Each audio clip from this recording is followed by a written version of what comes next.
these are to the glory days at the stick. From who's got it better than us to brick by brick. It's always the 49ers way, from off-season to game day. Yeah, we talk back. It's the 49ers Cutback.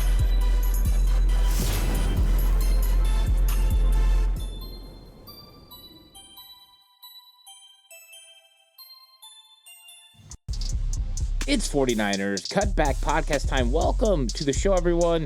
Time for the 49ers versus Raiders preview.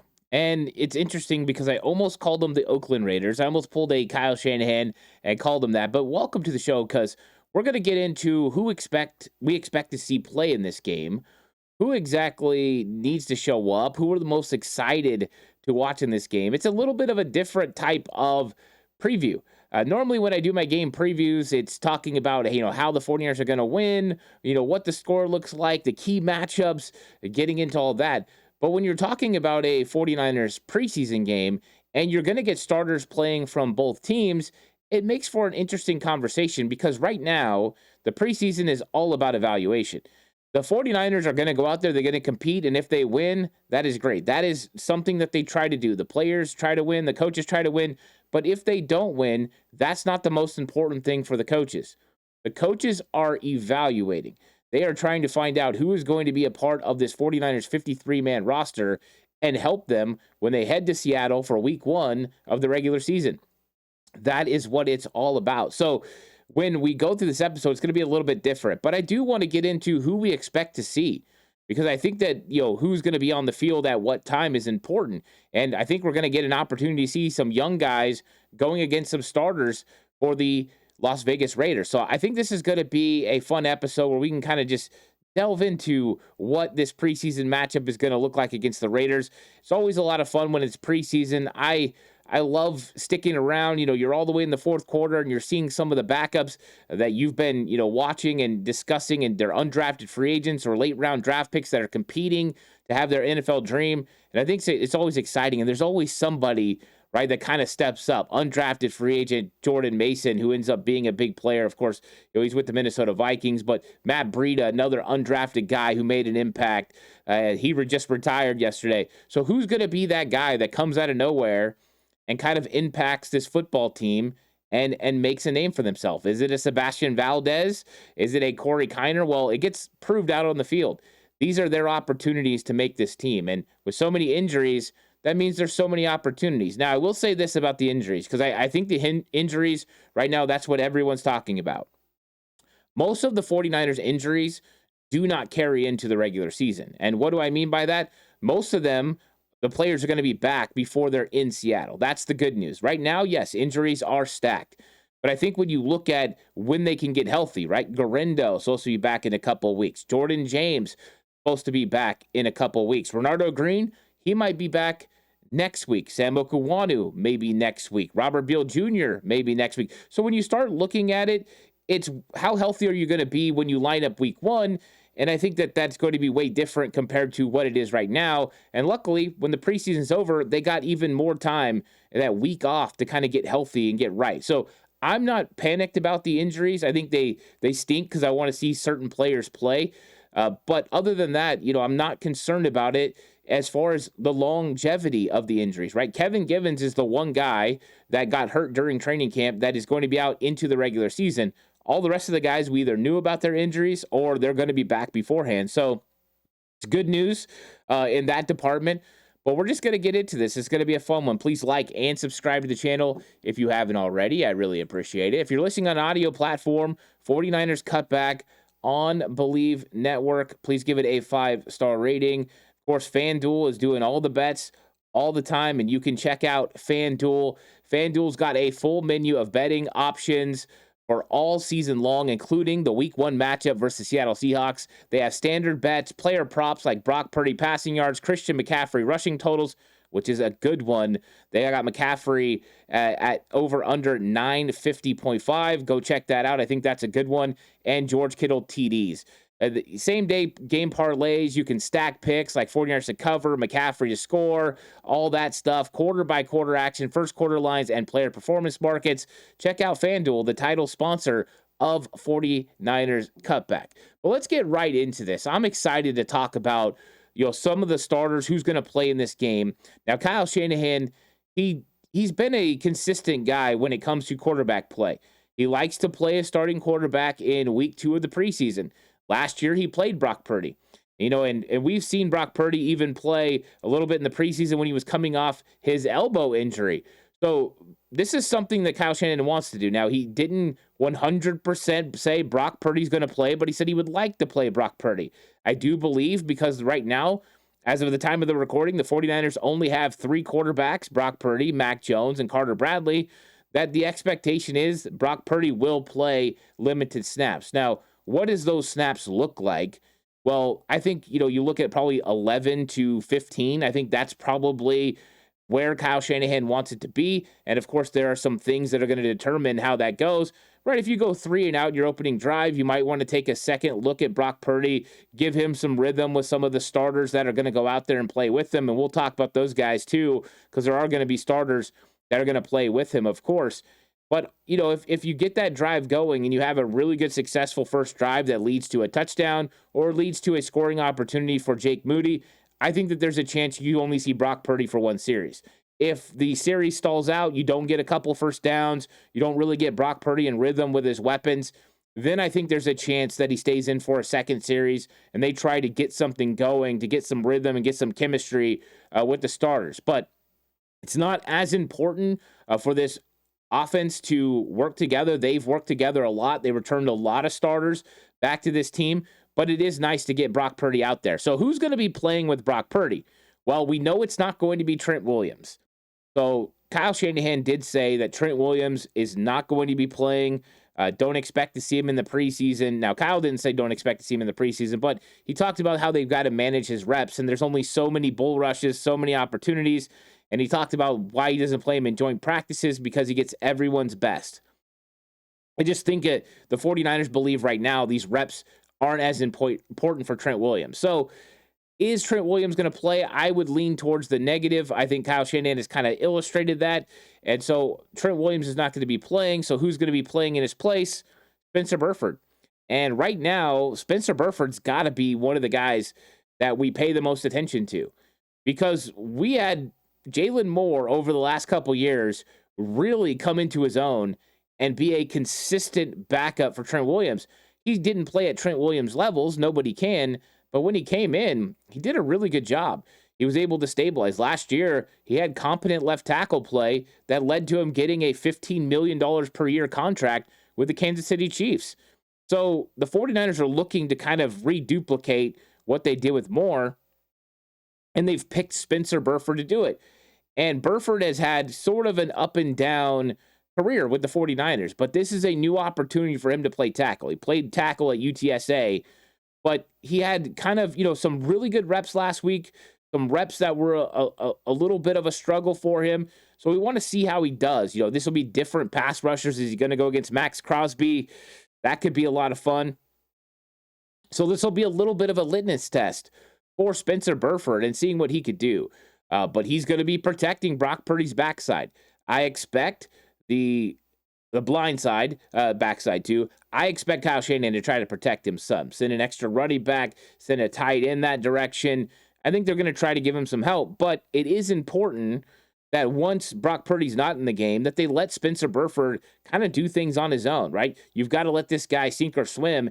And I'm hoping that he swims. I know he's got the talent to be able to be a backup offensive tackle in this league.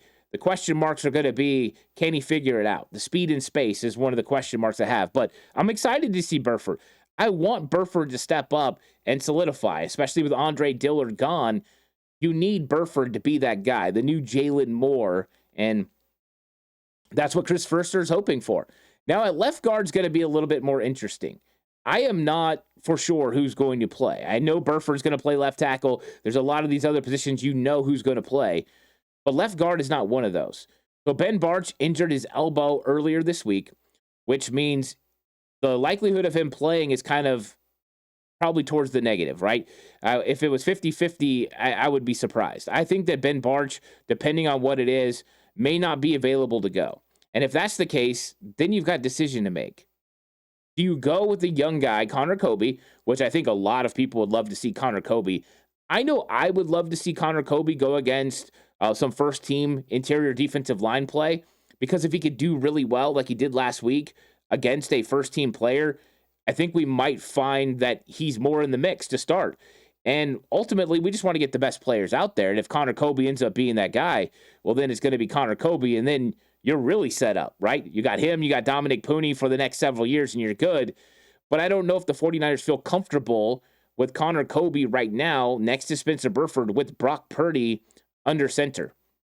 So it could end up being Nick Zakelj. We'll see. It's going to be one of those guys. I wish it was Ben Barch, but we just don't have a status update on that elbow that lets us know if Barch is going to be available or not. I lean towards the not being available, but we'll see. One of those three guys starting at left guard is going to be interesting. And I think they'll still get a lot of work with the twos as well, right? We might see a situation where Zakelj starts at left guard, and then eventually he moves over to right guard in place of Dominic Pooney when they pull most of the starters out, and then Connor Kobe plays left guard, or they just roll with Connor Kobe and he just gets a ton of reps, and they just see, hey, how much better can you get, kid? How consistent can you be? And, Kyle Shanahan had some good things to say about Kobe and his size. So they definitely like him, and let's see what happens. And I'm interested. I wouldn't be against him starting to take a look at him. Like I said, it's about evaluation, and I would love to see the evaluation.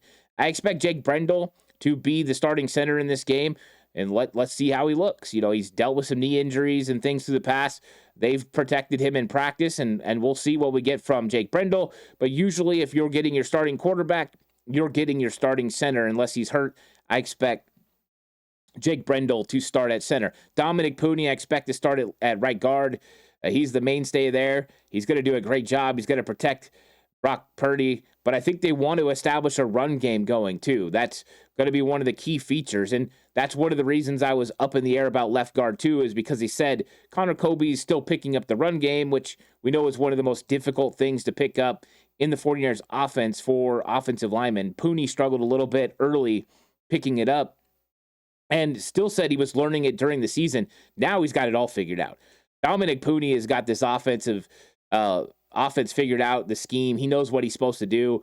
I think that Dominic Pooney could even step up and elevate his game even more. So I'm excited to see him go out there and play against the Raiders. I do expect him to start at right guard. And I think his counterpart, right tackle, Colt McKivitz, is going to start as well. You want as much of your starters you can get. Now, you're not going to get Trent. You're probably not going to get Ben Barch. That left side going to be, a little bit different than what you're going to see week one against Seattle. But I think that the right side will be the stabilizing force. And so with Colton McKivitz there, you don't have to give as much help. You can give the help to Spencer Burford. That'll kind of make things a little bit easier on this offense to move the ball. So that's your offensive line. Burford, I'll say Kobe for now, but I wouldn't be surprised to see it be Nick Zakelj, Jake Brendel, Dominic Pooney, and Colton McKivitz. Now at tight end, you would love to see the People's tight end playing, but I kind of thought that he was going to play last year, him and Kyle Juszczyk, and then they didn't play, even though Kyle said that the starters were going to play. I won't say he won't play because I don't know for sure what Kyle Shanahan's going to do, but I'm leaning towards it's probably not going to be George Kittle. Kyle Shanahan said he is going to rest key starters, and I think George Kittle might be one of those guys. You want George Kittle playing, right? You want him to get chemistry with Brock Purdy, but they've been having such a good training camp. There's no reason to have any sort of situation where George Kittle gets hurt. I think it's a position where you absolutely have to have him. So I won't be shocked if Luke Farrell is a starting tackle and starting tight end, and George Kittle has the day off. I just don't think we see George, but I would love to see him. If he's out there, I'm super excited to see him, but he got to work in the joint practice. That might be enough for Kyle Shanahan. So I don't know for sure if we're going to see George Kittle or not. I expect it to be Luke Farrell. Wide receiver-wise, Demarcus Robinson. And Kyle Shanahan said we're going to see Demarcus Robinson a lot during the preseason, especially with the impending suspension. He's in the appeals process. They're going to find out at some point how many games he's going to be suspended. Right now, it's believed 3. Will the league adjust it during the appeal process? It's possible, but that means Demarcus Robinson can still play through preseason, still practice. This is a good opportunity to get him reps. and also with Brock Purdy, get him some chemistry with Brock and allow them to kind of keep working through things. They've looked good at training camp. Demarcus Robinson has looked good in the preseason last week, looked good catching the football from Mac Jones.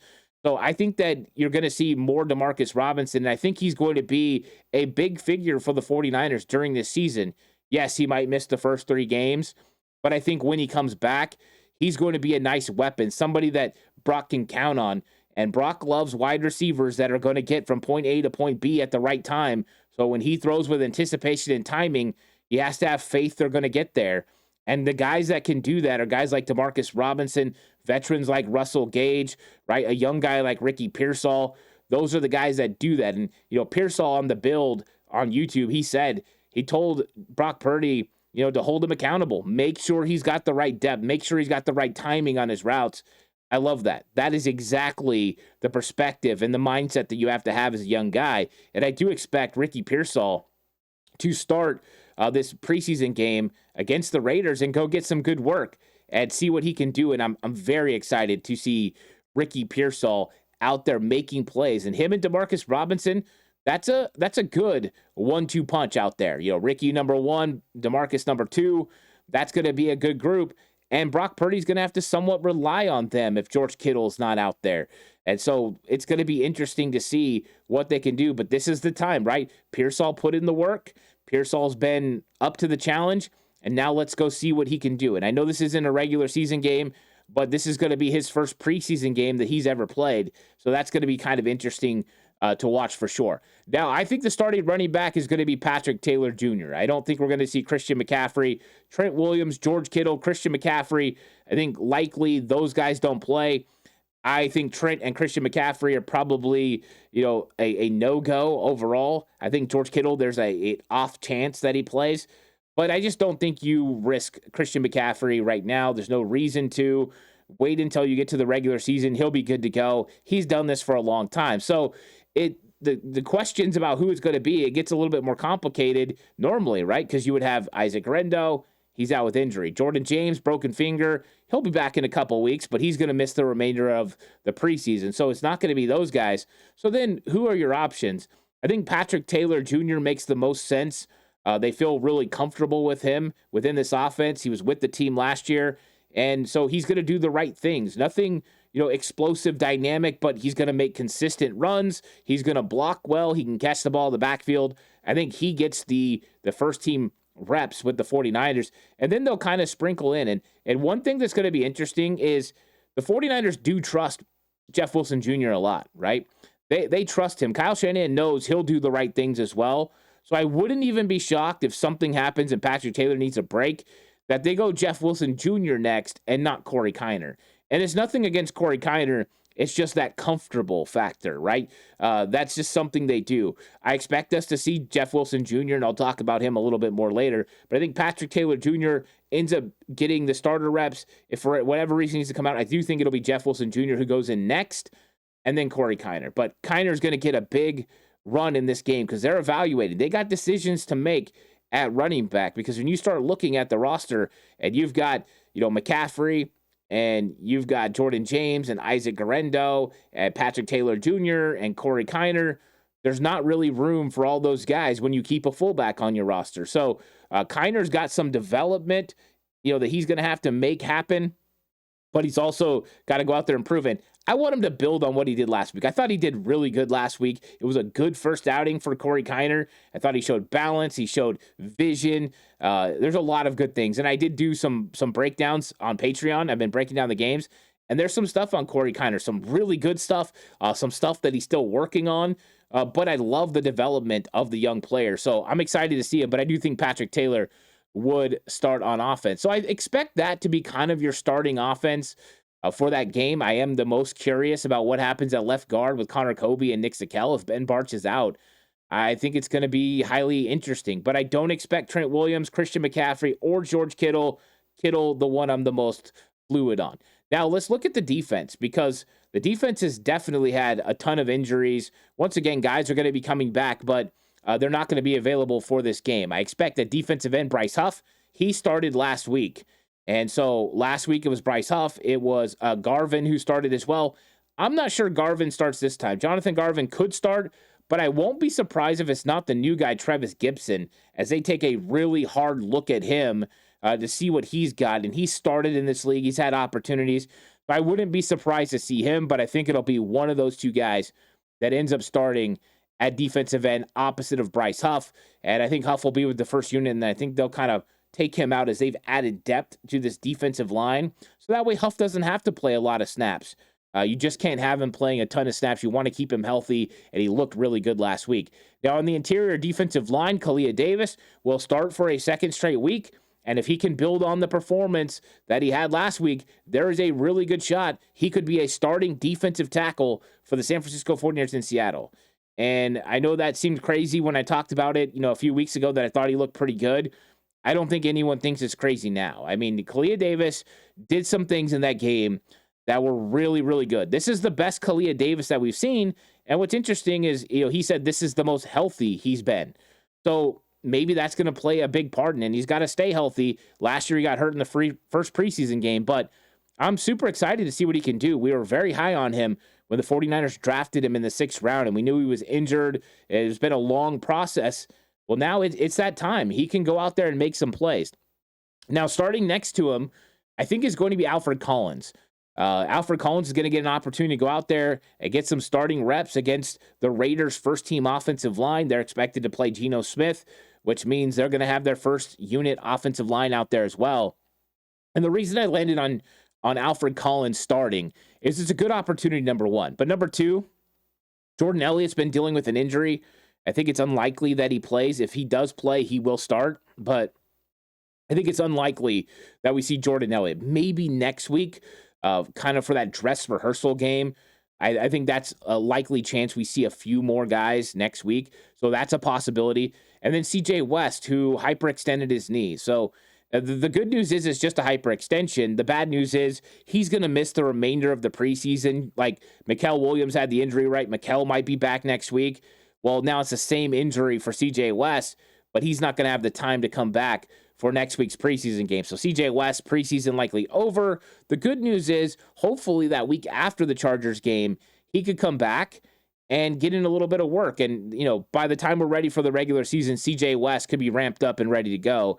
So not an injury that is as significant as it could have been when you hear your knee buckled. That's always something that's a little bit nerve-wracking to see. But I expect that we're going to see Jordan Elliott and CJ West down the line. Jordan Elliott probably next week. CJ West we won't see until the regular season. Alfred Collins gets the opportunity. Let's see what the guy can do. I think there were some moments last week where he did a pretty good job, and I want to see what happens. They were double teaming him, and he was able to take those things on. Sometimes he did it well. Sometimes he got a little bit of movement, and let's see if he's learned and got better. Stacking those are important. Now let's look at linebacker. I don't expect to see Fred Warner. I think Fred's going to want to be out there, but let's see how the 49ers handle it. With George Kittle and Fred Warner, I'm kind of in the same boat where it wouldn't shock me if they play, but I'm still leaning towards the 49ers being safe and not allowing Fred Warner to play, especially because you've got young linebackers that could use the work, and you've got some evaluation that still needs to happen, especially with a young guy like Tatum Bethune, who I expect to be the starting Mike linebacker in this game. I expect him to get all those reps. I think they're going to play him extensively. He looked really good last week, and if he could just build upon that, I think he's secured himself a roster spot already, and we're feeling pretty confident about him potentially being, the fourth linebacker, third or fourth linebacker. I think he's still in competition with the guy who's going to play Sam linebacker, Luke Gifford. And so Luke Gifford's had a really good performance. Want to see him build on it. So these guys playing together is going to be a lot of fun. And, neither one of them are starters when it comes to the regular season. But Gifford might be a starter when it comes to the regular season.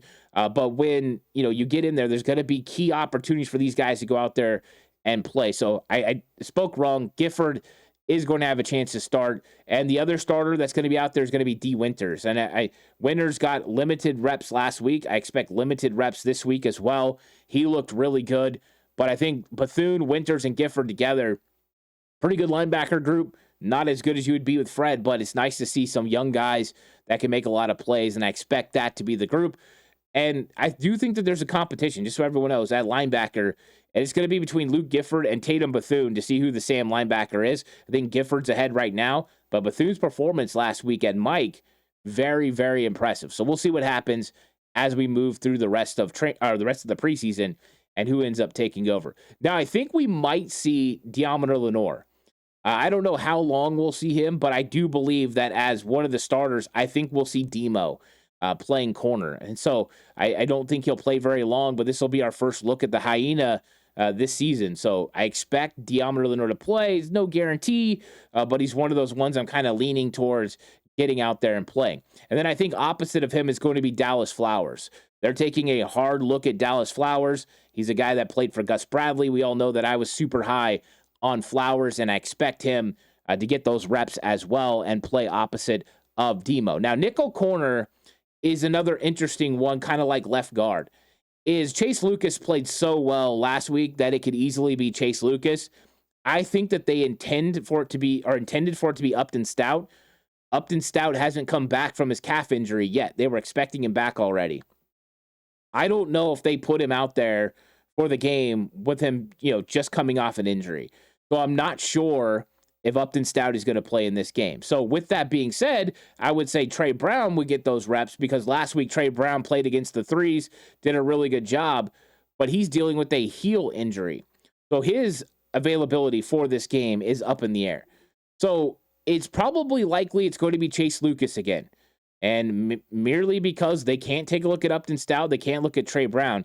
And Upton Stout has done so much during his time at training camp that he's in the mix, but I think that he needs to play in one of the next two preseason games to have a chance to start at nickel corner week 1 versus Seattle. So we're kind of in a situation where I'm waiting to see, and Upton Stout's one of my guys that I really want to see out there because I've seen him perform at training camp. He does so good that I want to see it in the game as well, and I want everyone to kind of get to witness who Upton Stout is. But I think it's likely it's going to be Chase Lucas because of the injuries to Stout and Brown. Now, when you look at the safety position, Marquis Siegel is going to start at free safety for the San Francisco 49ers, which I think is very exciting. He had such a great performance in the week 1 preseason game. Can he kind of bounce off of that and do well again? And then I think next to him is going to be Jair Brown. Brown didn't play last week. This will be a good time to evaluate him. He is in a battle for a roster spot and a starting spot. Jason Pinnock dealing with a heel injury. I don't expect that we'll see Jason Pinnock. Reggie Grant's been dealing with injury. So I think Siegel and Jair Brown are going to play a lot of snaps early on in this football game. And let's see, Marquis Siegel, can you earn a starting job? I think it's exciting to see a young player step up and have a potential to make something happen. Now, if you are looking to hire some good candidates, finding great candidates to hire can be like trying to find a needle in a haystack. You get too many resumes and not enough candidates with the right skills or experience. But not with ZipRecruiter. ZipRecruiter finds amazing candidates for you fast. And right now you can try it for free at ZipRecruiter.com/audio. Immediately after you post your job, ZipRecruiter's powerful matching technology starts showing you qualified people for it. 4 out of 5 employees who post on ZipRecruiter get a quality candidate within the first day. Try for free at this executive exclusive website, ZipRecruiter.com/audio. Again, that's ZipRecruiter.com/audio. ZipRecruiter, the smartest way to hire. And I want to go over a few guys that I am the most excited to watch in this preseason battle versus the Las Vegas Raiders. Number 1 is Ricky Pearsall. I just saw what Ricky did last year, and it was so good to see him down the stretch kind of come into his own. And I want to see that next step from Ricky. And I know we're not going to see a huge sample size, but it's going to be nice seeing number 1 out there running around, running routes, and just making an impact on the team again, feeling the energy. I think people are going to be surprised how much energy he provides. Ricky Pearsall, a guy I'm super excited to see. Number 2, Connor Kobe. Right? Last year it was Dominic Pooney that stepped up and took a starting role. I didn't see an avenue for Connor Kobe to get there without injuries kind of coming up. Well, guess what? Injuries have come up. Ben Barch dealing with an injury has definitely changed the dynamics of Connor Kobe's chances of playing. Now, it had to be with him playing well too, which he did. So it's not just an injury that gave him an opportunity, but also an injury plus good play that's allowed him the opportunity. So I want to see what he can do, especially if he plays against ones. If he does good, hello potential, right, of Connor Kobe making an impact. And I'll admit, I didn't think he could start. We'll see. We're still a long ways to go. But, hey, at least he's got a shot. Marquise Siegel.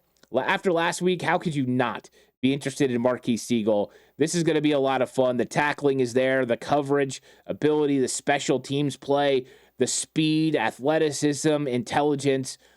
This guy's eventually going to be a big-time safety for the 49ers and the perfect match to Malik Mustafa. But how quickly can he get there, right? We're talking Connor Kobe, we're talking Marquise Siegel. How quickly can these guys elevate their game into a starting role? If it's sooner rather than later, that means this draft class is hitting, and that could elevate this team to a higher status than even we were thinking. Alfred Collins, last week, right? I think he dissuaded some of the doubters. You know, it wasn't like a great performance as far as like it silenced everyone, but I think he started getting people on board with what he's going to provide this football team. A guy who could stop the run, a guy that can be there and plug some gaps, keep the offensive linemen off the linebackers and allow them to flow and make plays. That's what his job is going to be. We even saw a little bit of pass rush from him. So I'm excited to see Alfred Collins in this matchup. Sebastian Valdez. After last week, the performance that Sebastian the Hulk Valdez had, he showed some good handwork in pass rush. He showed the ability to get down the line of scrimmage. He was not getting pushed off his spot consistently. There was times he did, but there was a lot to like there. He's in the mix. He's put himself in the mix to make this roster, and I'm excited to see what he can do as far as stacking his opportunities and his reps. Really excited to see that. Now, who would I love to see in this matchup that I'm not sure if we're going to see? There's two guys. Number one, Jacob Cowing. I don't know if the 49ers are going to play Jacob Cowing in this game, but I have been itching to see him the entire time. I was hoping to see him at training camp. Of course, he got hurt in day one. Nobody really saw him besides warmups. And then now he's back, but how much is he going to play just coming off the injury? Could it be next week that we see Jacob Cowing? So this is going to be an interesting one, but I want to see Jacob Cowing and how much he's developed and gotten better. And the second one, of course, is Upton Stout. Just can't wait to see Upton Stout out there. The guy has just got so much ability. He's got that dog mentality. Him and De'Amara Lenore feed off each other. I think him, Lenore, and Bernardo Green are going to feed off each other. It's exciting. A young secondary exciting, and young secondaries can be successful. Look at the 49ers back in the day, 1981, very successful young cornerback group. They did it again later with Tim McKyer and Don Griffin, but not even just in the past. But what about recent memory for a team like Philadelphia who had two rookies hit and be important in their Super Bowl win? I'm not saying that's what's going to happen. That is what can happen. It all depends on how these guys develop, and some of them have been super exciting. So this is going to be a fun matchup. 49ers, Raiders, evaluations across the board, watching young players. Please like and subscribe to the channel if you haven't already. I really appreciate it. If you're listening on audio platform, 49ers Cutback on Believe Network, please give it a 5-star rating if you feel like I deserve it, and I really appreciate it. And everyone that's been leaving reviews, thank you so much. You guys truly are the best. And of course, this episode is brought to you by FanDuel. All your betting needs, go check out FanDuel. Thanks for watching. I'll catch you guys in the next one. Until then, stay safe. Remember, the right way is always the 49ers way.